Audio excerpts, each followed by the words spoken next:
اللہ اللہ، جو بھی حضرت خواجہ صاحب آپ کو پڑھا رہے تھے یہ تیزاب نہیں ہے، وہ رحمت والا دریا کے اللہ کی قسم آنکھ پر لگ جائے آنکھ کرامت ہے، دماغ پہ لگ جائے دماغ کرامت ہے، دل پہ لگ جائے دل کرامت ہے۔ وگرنہ میرے عزیزوں اور آپ کو بتاؤں، اللہ کی قسم جب دل کی ٹنکی صاف ہو، تقوی کا نور اندر بھرا ہوا ہو، پھر یہ ساری دنیا قدموں کے نیچے نظر آتی ہے، پھر اولاد کا سکون نظر آتا ہے، بیوی بھی اللہ۔ آج ہم کیا مانگتے ہیں؟ مولوی صاحب دعا کرو سونی جی بیوی مل جائے، اللہ کہتا ہے غلط دے، سارے ہنسے، باپے بھی ہنسے اس بات پر، تمہارا اللہ واہ واہ، سارے ہنسنے لگ گئے، سبحان اللہ۔ یہ موج مستی ایسی ہے، ہاں یہ حل میں مزید والا معاملہ بھرتا ہی نہیں۔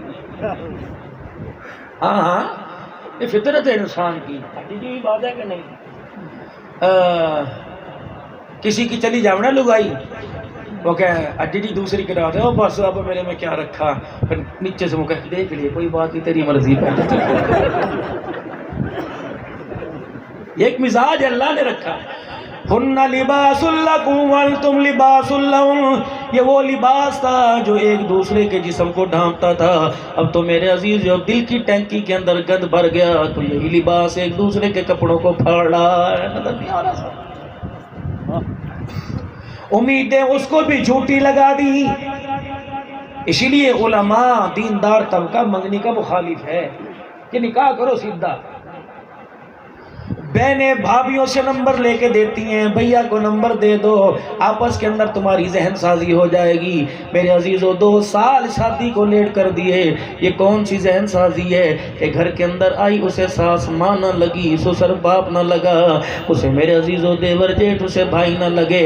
اللہ اکبر، کیونکہ اس نے اپنے شوہر کو پہلے ہی منوا لیا تھا کہ گھر میں آؤں گی راج میں کروں گی، باقی نوکرانیاں بناؤں گی۔ یہ اس کے حسن سے متاثر ہو کر سب قربانی دینے کے لیے تیار ہو گیا۔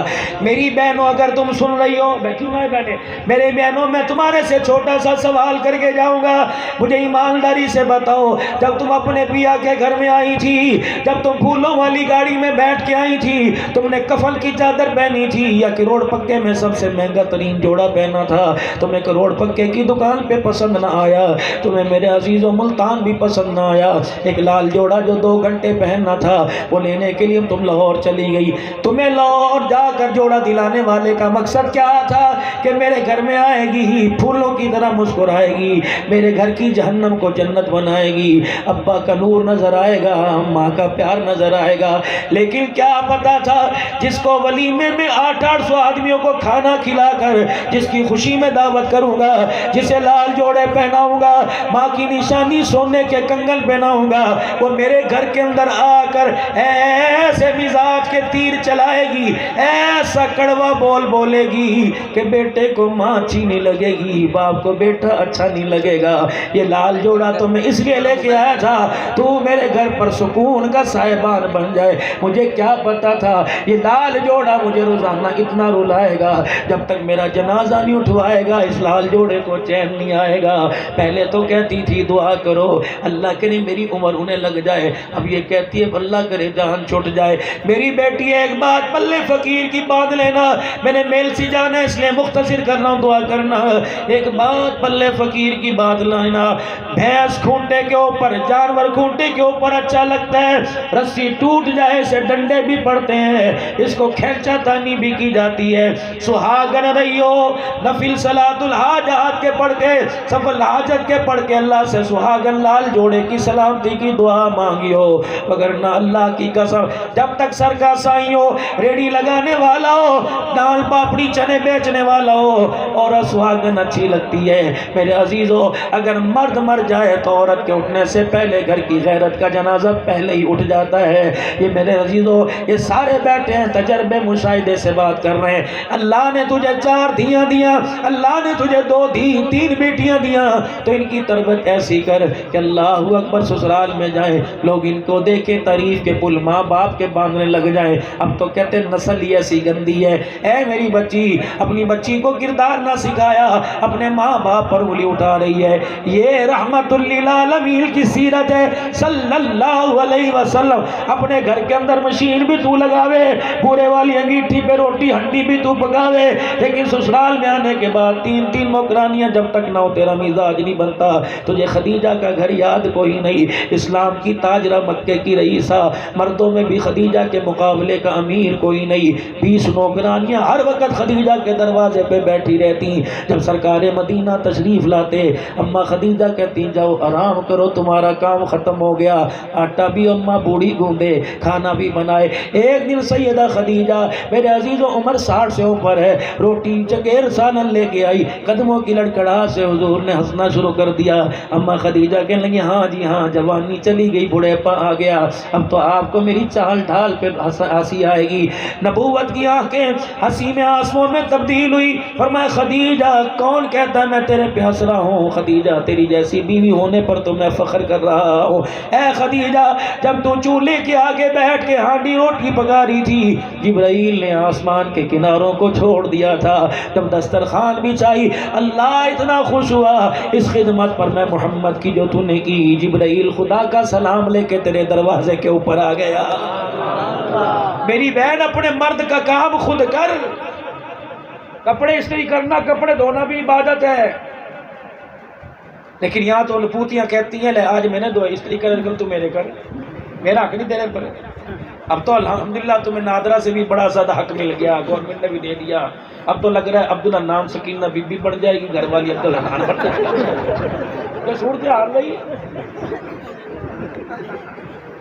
پھر تم کہو گے خطیب آئے پاکستان سکینہ بی بی تشریف لا رہی، یہ آنے والے وقت یہاں سے یہ جو کھل کی لینا یوں تو مارتی ہے۔ پڑھو استغفر اللہ۔ ایسے قانون بنانے والے، ایسے قانون کی آج سیرت النبی 11 ربیع الاول رات 12 بج رہے ہیں، ہم ایسے قانون کی پرزور مذمت کرتے ہیں۔ ہمیں تو رب کی دھرتی پر رب کا قانون چاہیے، قرآن کا قانون چاہیے، ختم نبوت کا تحفظ چاہیے، صحابہ کی عزت کا دفاع چاہیے۔ اگر تم کرنا چھوڑ دو گے تو مدرسے کے اندر نبی کے غلام پیدا ہو رہے ہیں جو پاکستان کا بھی بقا کے معاملے میں پاکستان کی عزت بھی منوا کے رہیں گے، محمد عربی صلی اللہ علیہ وسلم کی ختم نبوت بھی منوا کے رہیں گے۔ پھر آج ہاتھ بلند کر کے کہہ دو تاجدار ختم نبوت، سبحان اللہ سبحان اللہ، شانوں والے نبی کی آمد آمد ہے، کہہ دو تاجدار ختم نبوت، تاج و تخت ختم نبوت، تاج و تخت ختم نبوت۔ صحابہ صحابہ صحابہ، کیا خیال ہے؟ ایمان تو اتنا اندر موجود ہے کہ رب کی پہچان بھی کر رہا ہے، ختم نبوت کے تاج کی پہچان بھی کر رہا ہے۔ ایمانداری کی بات ہے، دیوار کے پیچھے میری مائیں اور دیوار کے در جو میرے بزرگ بیٹھے ہیں، اب بھی صحابہ کی غلامی کا تو گلے میں ڈالنے کے لیے تیار ہیں۔ کہہ دو شان صحابہ زندہ باد، پورا سنو پورا سنو، ایک بغض صحابہ مردہ باد، شان صحابہ زندہ باد، بغض صحابہ مردہ باد، شان صحابہ زندہ باد، بغض صحابہ مردہ باد، شان صحابہ زندہ باد، بغض صحابہ۔ مرزا قادیانی پہ لعنت، قادیانی نوازوں پہ لعنت، تاج و تخت ختم نبوت، نعرہ تکبیر۔ دیکھو اللہ کو یہ ماحول بڑا پسند ہے، جلدی جلدی وہ بندہ کہتا کر لے تو بھی کر لے، جب بندہ ہنسے نا کہتا کر لے۔ اللہ کو موج مستی بڑی پسند آ رہی تو آج معافی بھی مانگ کے دکھا دو، 3 مرتبہ کہہ دو یا اللہ میری توبہ، پھر کہہ دو یا اللہ میری توبہ، پھر کہہ دو یا اللہ میری توبہ۔ اللہ ہماری عملی زندگی میں محبوب کی زندگی نصیب فرمائے۔ بس آخری تشکیل، اٹھ کے تو نہیں جاؤ گے؟ پکا کون کون نہیں جائے گا؟ سارے ایک ہاتھ کھڑا کرو، ایک سجا ہاتھ کھڑا کرو، اٹھ کے تو نہیں جاؤ گے؟ اب دوسرا ہاتھ کھڑا کر کے کو انشاءاللہ اس دینی ادارے دارالقرآن کے لیے جو ہو سکا کریں گے انشاءاللہ۔ یہ پورے ہاتھ کھڑے نہیں ہوئے، دونوں ہاتھ کھڑے ہوں۔ 1 لاکھ ادھار دے دو، 1 لاکھ نقدی دے دو۔ اب ادھار میں کون کون شامل ہوگا؟ میں بھی شامل ہوں، 10,000 ادھار لے لو، اگلے جان میں دے دوں گا انشاءاللہ۔ جی بسم اللہ، 10,000 کے لیے 2 آدمی دینا۔ کوئی زکوٰۃ عشر میں سے بڑی اچھی کپاس کی فصل آئی ہے، الحمدللہ دھان کا ریٹ بڑا اچھا ہے. حضور صلی اللہ علیہ وسلم کے مہمان ختم نبوت کے مجاہد صحابہ کے غلاموں کے لیے کون ہے کہ میں اعلان کرتا ہوں 10,000 روپے کا. ہے کوئی اللہ کا